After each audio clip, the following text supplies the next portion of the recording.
Welcome to Holiday Let's Insider, the podcast that takes you behind the scenes of the holiday letting industry. Brought to you by Host Planet and Sykes Holiday Cottages, this show is packed with expert insights, real-world strategies and actionable advice to help you succeed as a holiday let host. I'm James Varley, the founder of Host Planet, and in each episode we'll dive into key topics like property management, guest experience and revenue growth, and we'll be joined by industry experts who know what it takes to thrive in this sector. In today's episode, we'll be talking to Ben Spier about regulation, health and safety, the proposed visitor levy, and the pending registration scheme for short-term lets. Are you looking to take the hassle out of holiday letting while setting yourself up for success? With Sykes Holiday Cottages, you benefit from working with a team of real people with vast experience and knowledge, all providing a unique service to support you every step of the way. 11-time consecutive winners of the Best Large Company for UK Holiday Home Rentals at the British Travel Awards, Sykes uses industry-leading pricing systems, dedicated account management, and a network of more than 700 booking partners to help get the most out of your investment. Sykes aims to combine trusted experience with local expertise to help make your holiday let a success. Get in touch today to find out more. Head to sykescottages.co.uk/letyourcottage for further details. Hello and welcome to Holiday Let's Insider. Today's special guest is Ben Spier, the Head of Regulation and Policy at Sykes Holiday Cottages. How's it going, Ben? Yeah, not too bad. Thanks, James. How are you? Very good, thank you. Looking forward to recording this. So let's start with the recent budget.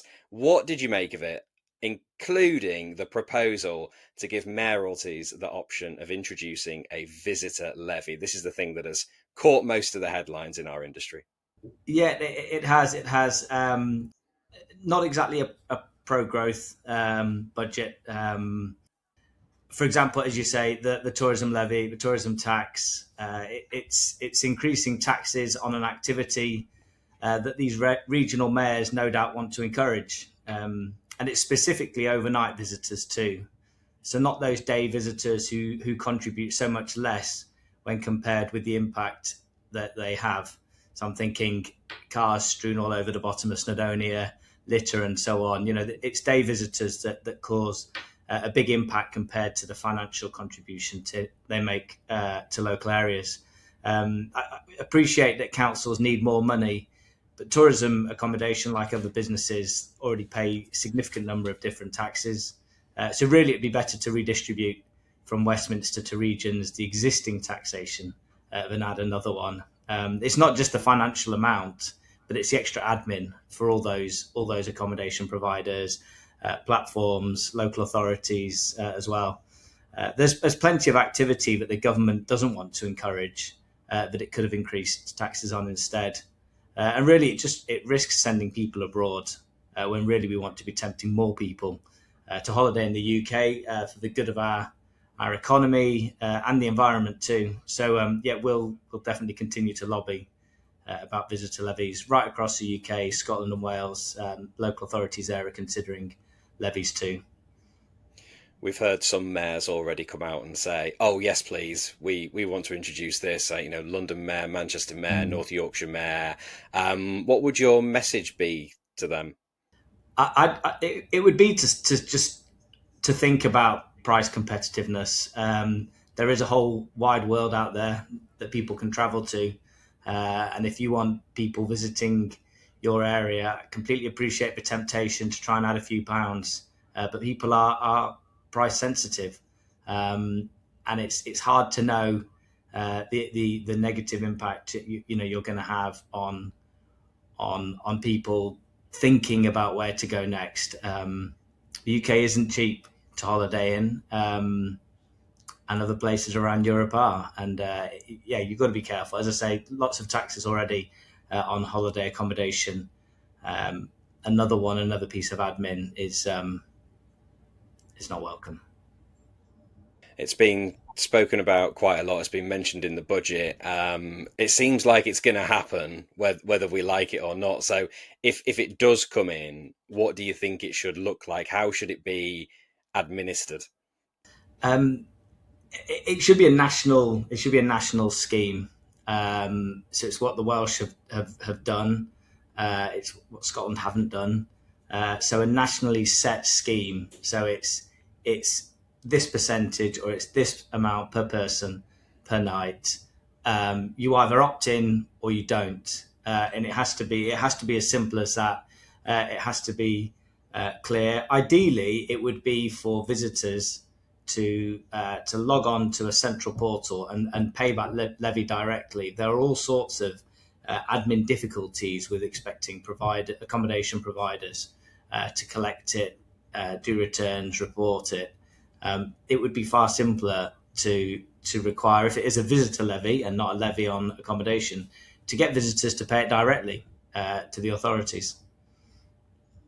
We will wait with bated breath and see what happens. Your short-term rental business is evolving fast, but how do you keep up with the latest regulation, tax changes, and industry trends? The answer is to attend the Host Planet Roadshow, which is coming to a city near you in 2026. This is the UK's premier event for holiday let professionals, supported by the Short-Term Accommodation Association, Price Labs, and the Women in Short-Term Rentals community. This is your essential opportunity for learning, networking, and expert insight. Starting in Cornwall on the 5th of February, you'll spend a full day mastering compliance, optimizing your revenue strategies, and sharing lessons learned with your peers. After Cornwall, we'll be in Portsmouth on the 4th of March and London on the 23rd of April. That's the day after the Short Stay Summit. Later in the year, we'll be heading to Nottingham, Bath, Chester, and Edinburgh. So don't navigate the complex 2026 market alone. Learn from the leaders driving the industry forward and shape the short-term rental conversation in your market. Tickets are just £40 each and available now from our website. Head to houseplanet.club for further details. Another thing mentioned in the budget, and this was kind of shaped as a positive and then later seems it's not so positive, was business rates. So what's the situation there, and what do holiday let owners need to know about business rates? So there was a COVID relief for the whole of the retail, hospitality, and leisure industry. This included self-catering, and that relief is coming to an end in April. So it's been phased out gradually.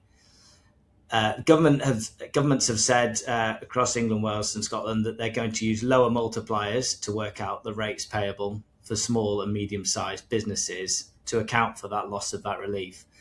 Unfortunately, this has coincided with the 3 yearly revaluations of properties that's coming in April, meaning that many holiday lets will face higher bills. The increases have been capped. There are different multipliers, different caps, different thresholds for small business rates relief across the nations of the UK. So I think it's important, if you own self-catering property, to look at what your new valuation is, or draft valuation in Scotland. In England, there are ways to check and challenge the revaluation of your property. So in England, there's the very appropriately named check and challenge on the gov.uk website. And in Scotland, you contact your local assessor. In Scotland, you've got until 16th of February to challenge your draft April 26 rateable value. In England and Wales, you've got until the end of March to challenge your existing rateable value if you think that the property details that they've used are wrong, because those same details will be used in your 2026 valuation. So while you've still got the opportunity to challenge your existing valuation, which would have been done a couple of years ago, you should take it, and you've got until the end of March to do that. In the meantime, I and the rest of the sector are lobbying very hard for reconsideration by each of the national governments of this current situation, because it's been a bit of a hodgepodge, and I don't think it's really come out how governments were expecting. So let's see. What are the real world implications for most people? Should they expect to see the business rates go up 10%, 20%? Is that what they should expect, just paying a little bit more? It's really hard to say. I mean, some people may well see a lower rate, although I'd expect they'll be in the minority. I've heard all sorts of high figures. I think because of the caps, I think the idea is that there'll be, maybe a 10 to 15% increase in England. There is a technical way that it's been worked out in Wales, which means that the transitional caps might not be working how the government intended them to. So actually, it doesn't smooth the journey over the next 3 years. It's one big hit in the first year. But as I say, we're currently working hard to make the difficulties clear to decision makers, because I don't think there could really have been an intention to raise rates quite in the way they have, and so inconsistently across not just our sector, but all retail, leisure, hospitality businesses. Pubs are saying the same thing. It seems that supermarkets have got away with a very small increase, when pubs and local smaller units on the high street haven't, and that's absolutely not what their policy intent was, as we understood it from what they were saying before the budget. So yeah, we're working hard to make these points clear to government. When it comes to regulation, what are the key aspects that owners need to be aware of? And I'm thinking here for people that are interested in investing, and maybe some current owners who have already been letting for a while, but maybe don't know the full regulatory landscape where they're based. Yeah, there's a few things to consider. I mean, so, some of the top ones. If I pick out four, I think across England, Scotland, and Wales, consider business rates and ensuring your property is on business rates rather than council tax if it meets the daily thresholds. And I'm sure we'll come on to that. Secondly, making sure your property is safe. Of course, you've got guests staying in it. Obviously, you're wanting to make it a fabulous place to stay, but also safety is key. So fire risk assessments, gas safety certificates, electrical safety, and others. And again, I'm sure we'll come on to it. Number three, whether you need a license or to register your holiday let. So in Scotland, you do need a license to holiday let, and you apply to your local council. And you need to get that license, or at least a temporary or provisional one, before you holiday let. In England and Wales, in 2026, there'll be a simple online registration scheme coming. Let's break it down then. So in terms of business rates and council tax, what are the minimum kind of threshold days in England, Scotland, and Wales to make sure that you can qualify for business rates? So in England and Scotland, the threshold is 70 days let a year. So your holiday let needs to be let out for 70 days and available for 140 days each year. In Wales, it's 182 days let and available for 252 days a year. Much more onerous in Wales, and we'll come on to that in a bit. In terms of fire risks, more health and safety aspects here. So what do you have to do from a fire risk point of view? And then also you mentioned the electrical safety, gas safety. How often do you need to get all your appliances checked and, pat testing and all that kind of thing? Yeah, it can sound like a lot. And before I list all these, I should say these are obviously, vitally important for guest safety. They're usually not that expensive to get hold of. And more info is on the Sykes website about each of these. But the main things are, yes, you need to do a fire risk assessment annually, and it needs to be written down. For certain smaller, less complex properties, you can do it yourself if you feel comfortable. For larger ones, or if you're not feeling comfortable, or if your insurer requires it, and there's various other circumstances. If it's above commercial premises and so on, you should get an external fire risk assessor to do it. A gas safety certificate annually, again by someone with Gas Safe Register. PAT testing, so portable appliance testing, to be done annually. Again, this is just it's a test of each electrical appliance in the property. Again, normally not very expensive. And then what's called an EICR, an electrical installation condition report, and that's once every 5 years, and that's more about the wiring and so on. Then there's other health and safety points, carbon monoxide alarms. If you've got a private water supply, your council will do annual testing, and there should be a 5-yearly risk assessment. And also, you'll need public liability insurance for the holiday let. And just one more that I'd like to. There are others, that might be applicable for various weird and wonderful things that you have in your property, and that isn't an exhaustive list, but those are, I'd say, the main ones. The final thing I'd say is do a risk assessment of your own. So walking around the property, come in as soon as you set foot on the premises. Try and see it through a visitor's eyes, someone who doesn't know your property, a guest who's come, got the kids running around all excited. They're excited and they want to, but they're not. They don't know the property intimately. How does it feel to them? What's safe? Are there places they could fall? Barriers on the stairs, things. So do a risk assessment. Go walk around the property and make sure you feel comfortable as a visitor. Staying there, and what should be pointed out, where you might need some extra things in place.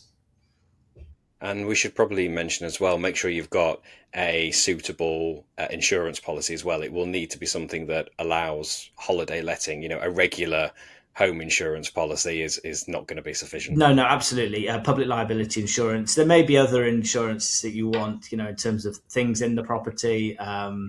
But absolutely, it needs to. You'll want to check that you've got sufficient insurance in place.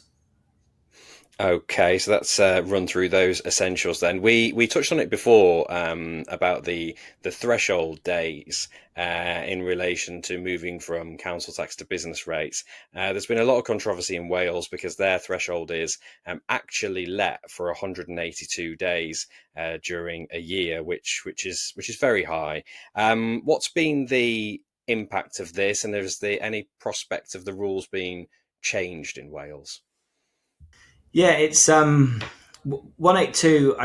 We imagine was chosen because it's half a year, but obviously, lettings in place, visitors in place for 182 days a year doesn't mean you're only working, operating, running your micro business for 182 days a year. So I think it is clearly far too high a threshold, and it's 182 is.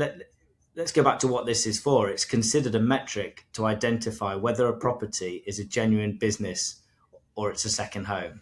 So it's to differentiate, should this property be on business rates or should it be on council tax as a second home? And no other business is measured in this way. A pub is still a business, however many pints it pulls a year. So I think it needs to be, it therefore needs to be done fairly. In England, Scotland, the threshold is 70 days let to qualify for business rates, as we said. And that's so with an average stay length of 5 days, that's 14 stays. Hosting 14 stays from holidaymakers, you're clearly running a micro business. And I think most members of the Senate would recommend that it needs to be lowered. And I'm hoping, and I think it will happen, that the Welsh elections in the spring will be the catalyst for a lowering. My view is, for what it's worth, is that 105 days would be a reasonable threshold. Operators then, with a 5-day average stay, would be taking an average of 21 stays to meet that threshold. Again, you're clearly running a business if you've got 21 groups of people coming and staying in your property, and you're cleaning it each time and doing the laundry and the advertising and everything that goes into it. You are running a business and should be on business rates. 105 days is also what used to be the level to qualify as a furnished holiday let when that tax regime was in place. So again, it would seem like an apt threshold. 21 5-day stays. I think most of us would take that with stay lengths going down the last few years. We'd be happy with 21 5-day stays throughout the year. Another thing to mention is, and this has been something that's been flagged and talked about in the media quite a lot, is a registration scheme. It seems to have gone a little bit quiet recently. It's something that we were expecting to be brought in. What do you think it's going to look like, and when do you think we should expect it? Yeah, we're hopeful it'll be here soon, and that's England, Wales, and Ireland too. We're expecting them to land in 2026. Exact dates when they'll be open, and then deadline that you have to be registered by. Not clear yet. I'd imagine you'll need to be registered by the end of 2026. The Welsh and the English ones are fairly similar, although the Welsh one is more basic and is actually for all visitor accommodation in Wales. But yeah, an online registration should take no more than around 15 minutes. You declare that you're compliant with health and safety requirements and others. You provide basic contact details for yourself, details of the property, such as the address, sleeping capacity. In England, and then you'll immediately get a registration number. And in England, any advert for your property will need to have that registration number. In Wales, this might come later. That's still in draft legislation as to whether that will be required on adverts. And how much do we think it's going to cost people? We haven't really had any definitive answers on that. Welsh one will probably be free because it's coming in as part of the visitor levy. So I think, as I say, it's for all visitor accommodation. The idea is that it's a tool for local authorities to know who's operating so that the levy can be collected. So I think it will be free. England, it's hard to tell. I mean, it could be £100. They've said it will be low cost, that it's meant to be a light touch scheme. So, and only to cover the administrative costs of running the scheme. What are the advantages of having a registration scheme? And I'm thinking here, especially in relation to the data that we'll collect about the industry. Yeah, absolutely. The data. At the moment, there are purely guesses about how many holiday lets are operating around the UK. You get upwards of 500,000. This is from data scraped from OTAs. There's no nuance in that in terms of whether it's a room in someone's home or it's a whole property or it's a pod or it's an annex or and people use these figures in all sorts of ways to talk about housing supply, and the data is just not there, and it's a huge problem. It's why the sector's been calling for it for a long time. It will also be useful to show what's happening in what numbers, where, and also vitally the growth of the sector. The sector's been around for decades, and actually the growth of certain online travel agents is being used to say this is also the growth of the sector. It's not. It's more and more properties ending up on certain platforms rather than growth of the sector itself. It will also help with showing that, look, these are micro businesses. This is where they're operating. They are not second homes. This is what they're doing. This is their sleeping capacity. It's showing really what our sector is, which will be really helpful for us in getting sensible and proportionate policy in the future.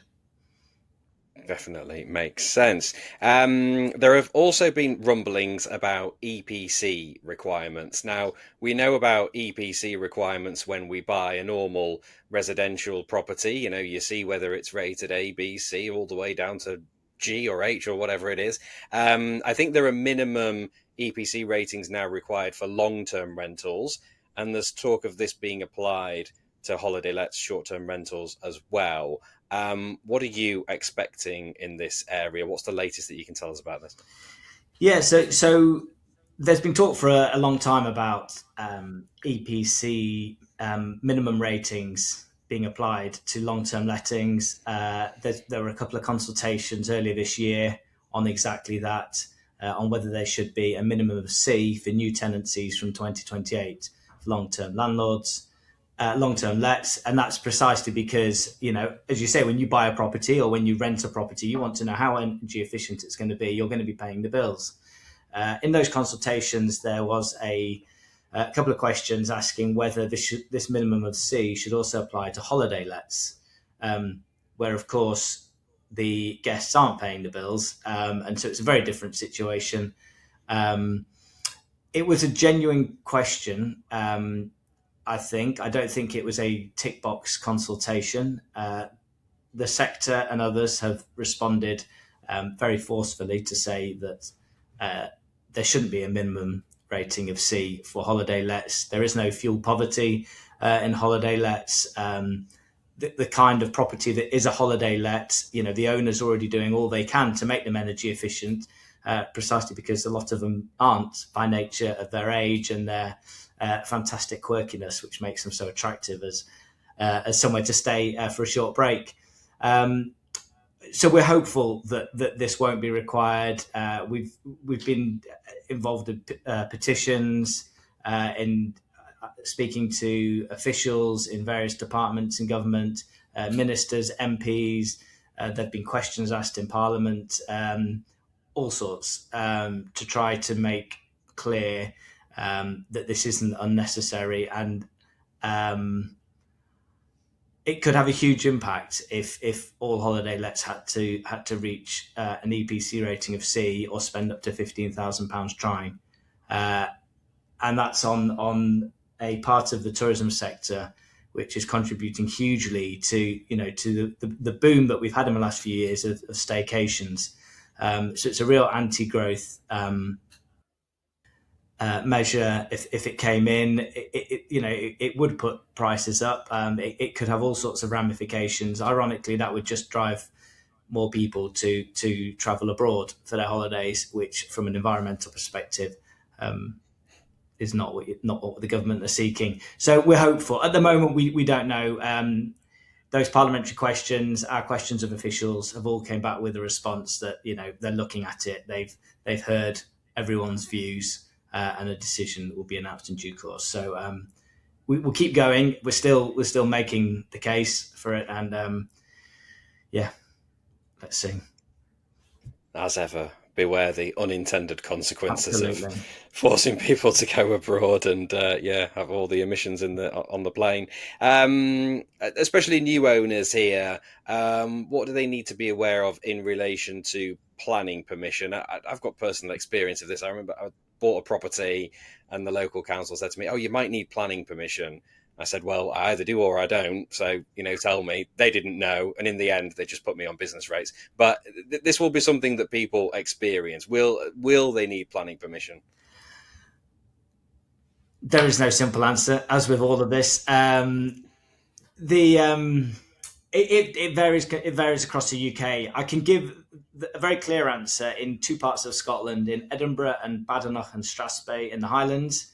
There are planning control areas, which means that to newly operate a holiday let, since those planning control areas came in, yes, you do need planning permission. Otherwise, in Scotland and throughout England, the general test for whether you need planning permission to use a previous residential property as a holiday let is whether doing so is deemed what's called a material change of use. And that's all about impact on the immediate vicinity. So arrival, departure times, number of people staying, impact on car parking in the area. To be honest, it's worth chatting with a planning expert if you're not sure. Just having a quick chat to see where you might stand. In Wales, local authorities can require newly operating holiday lets to get planning permission, but they need to bring in a specific legal restriction to do so. This is called an Article 4 direction, which you might have heard about. Snowdonia Eryri National Park has one currently. Gwynedd did have one, but it was recently quashed by the courts, and they may look to appeal. They may look to bring in a new one. So that's where we stand at the moment. But yeah, if you're not sure, it's absolutely worth speaking to a planning consultant. Just have a chat, because every property is different, every local authority is different. Yeah, everyone is different. It's just so important to do your research wherever you're buying, and speak to an expert, whatever it is. If you're unsure about it, speak to the experts. They might not have the answers. That's my experience, but you can wait and see. What do you think is the biggest misconception about the STR industry, Ben, and what can be done to better promote the value of our industry? Could I have a few misconceptions, if that's all right? Because there are quite a lot. You may. Yeah, 2 or 3. I'll be quick. So the first one is that self-catering properties are the same as second homes. I think we've actually done a really good job as a sector. It's something I've worked really hard at making decision makers realise that self-catering properties aren't, and that they actually contribute 6 times more to local economies than a second home that someone doesn't holiday let out, and that's purely because of the occupancy levels. So I think we have done well, and we've shifted the narrative there. Another one that I mentioned it earlier, the growth in Airbnb equals the growth of the sector as a whole. Data scraped from a couple of OTAs shows the growth in numbers of properties congregating on those OTAs. It doesn't show what the rest of the sector is doing. And finally, that if that scraped data suggests that there are 500,000 or so holiday lets, which is the figure that's thrown around, or one of the figures that's thrown around, that doesn't mean that 500,000 properties that might otherwise be someone's home. So that 500,000 includes, and this is quite a long list, it includes legacy listings. It includes duplicated listings with tweaked photos and addresses for various reasons. It includes spare rooms in someone's home. It includes someone's home they let out when they're not there. They might live near Silverstone, and they, once a year they go and let their house out. It includes yurts and shepherd huts and pods, converted dilapidated outbuildings on farms. It includes annexes, houses which have planning restrictions on them so they can only be holiday let, and properties that are unsuitable for long-term living, precisely because of their sort of chocolate box quirky characteristics that make them so appealing to holiday makers. So that's a huge misconception, and it's one we're constantly explaining, and that I think the registration scheme will help to dispel, because hopefully all of those different nuances about what is operating and where in the sector will be addressed. So I'm hopeful that will be clearer over the next 12 months or so. Yeah, 100%. I think they are brilliant misconceptions to highlight, especially the second home thing. Everybody getting lumped into that second home group. And we do see this a lot in the media, and you see it in comments on news stories. And I might have said privately and even publicly a few times that, yes, if you have a second home and it's your property and you use it a few times a year to travel to the coast, if the council want to charge a bit extra to that because it's not contributing that much to the economy, then fine.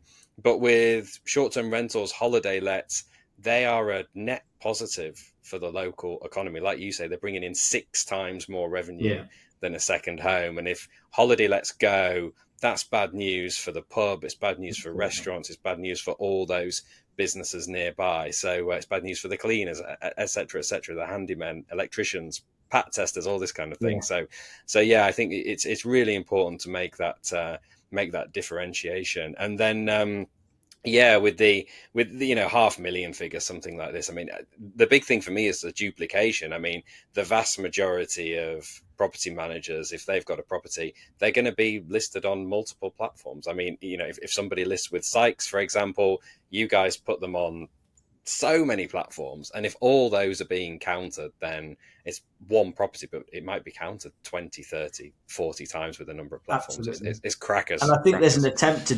deduplicate, but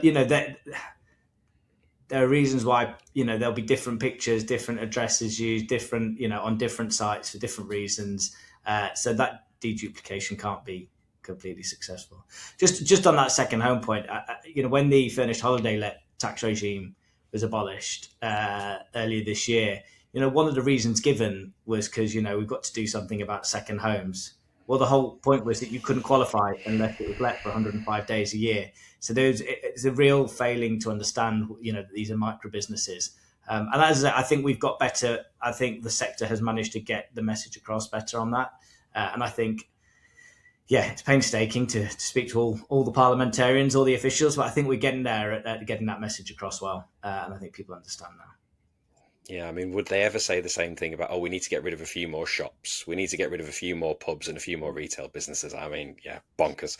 I know Sykes does a fantastic job in this area, but I mean, how do you help your owners deal with regulation and keep up to date with everything?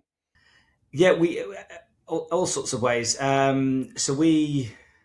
Firstly, we engage ministers, members of parliament, and officials for this sensible and proportionate regulation. So we're feeding in views, when policies are being developed, and then share with our owners, our intel from that, our experience, what the laws and regulations we anticipate are on the way for self-catering properties, and crucially make suggestions on how to react to them. So I think this does help owners prepare for change well and in advance, and so it does. Hopefully, it gives them a bit of an advantage. We do a quarterly legal newsletter, which includes our "What's the Latest" blogs for each region, and the current regulatory info for each region. We do updates on our owner app and portal, newsfeed. We do emails, FAQ pages, interactive webinars, which are really popular. So bringing in external experts, so it might be on tax and health and safety and so on, and lots of flowcharts and checklists to try and make it simple and to break it down. We also actually have a really good health and safety system on our owner portal, so you can store your documents, your certificates and so on. Has links to guidance and templates like fire risk assessment templates, carbon monoxide plans and so on. But it also reminds you when those documents are due for renewal. So it's quite a handy, single place to put everything. And it also includes our property safety guidance, which is a really good intro to the different elements of health and safety that you'll need to address. So very, very useful indeed. If there are people out there who are thinking, I want to do more to help the sector, I know you work with some brilliant industry bodies, the STAA and PASC UK. How can people help? Yeah, absolutely. So two things. One, join a sector body or multiple. So Short-Term Accommodation Association, Professional Association of Self-Caterers, Association of Scottish Self-Caterers in Scotland, and spread the word about, on an individual basis about what our sector does for local communities and economies. We're in tourism, and reminding people of that, and that it's all about helping people holiday around the UK. And actually, a great way to do this is to invite your local MP.